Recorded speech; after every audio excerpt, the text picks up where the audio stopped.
আজ বানাচ্ছি আমের টক বা আমের চাটনি। কাঁচা আমগুলোকে এরকম ছোট ছোট টুকরো করে কেটে নিয়েছি। এরপর কড়াই গরম করে 1 চামচ সরষের তেলে দিলাম একটা শুকনো লঙ্কা, হাফ চা চামচ 5 ফোড়ন। এগুলোকে কিছুক্ষণ নাড়াচাড়া করে নেওয়ার পর আমটা দিয়ে দেব।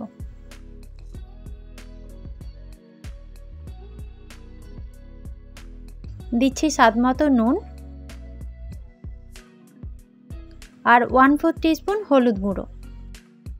এবার 2 থেকে 3 মিনিট এটাকে এভাবে নাড়াচাড়া করতে হবে।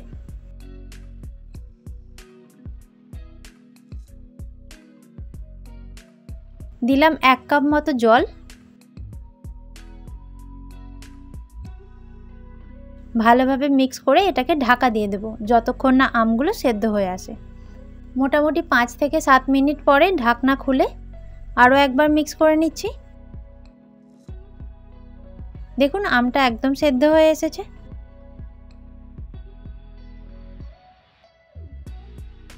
এবার দিচ্ছি হাফ কাপ চিনি। চিনিটা আপনারা প্রয়োজনে কম বা বেশি ব্যবহার করতে পারেন। সব চিনিটা একেবারে দিয়ে দেব না, অল্প অল্প করে দেব এবং মেশাতে থাকবো। চিনিটা খুব ভালোভাবে মিশে গেছে। এবার দিয়ে দিচ্ছি ভাজা মশলা। এটা বানানোর জন্য প্রথমেই 4টে শুকনো লঙ্কাকে লো ফ্লেমে নাড়াচাড়া করতে হবে। এই ধরুন 2 থেকে 3 মিনিট। এরপর দিচ্ছি 2 টেবিল চামচ গোটা জিরে, 1 টেবিল চামচ মৌরি আর 1 টেবিল চামচ গোটা ধনে, আর দিলাম 2টো এলাচ। এলাচের মুখটা একটু ফাটিয়ে নিয়েছিলাম। এবার লো ফ্লেমে এটাকে আরও 2 থেকে 3 মিনিট নাড়াচাড়া করতে হবে।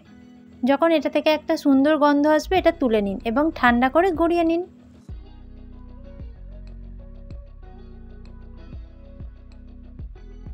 এবার খুব ভালোভাবে মিক্স করে নিলেই তৈরি হয়ে গেল আমের চাটনি।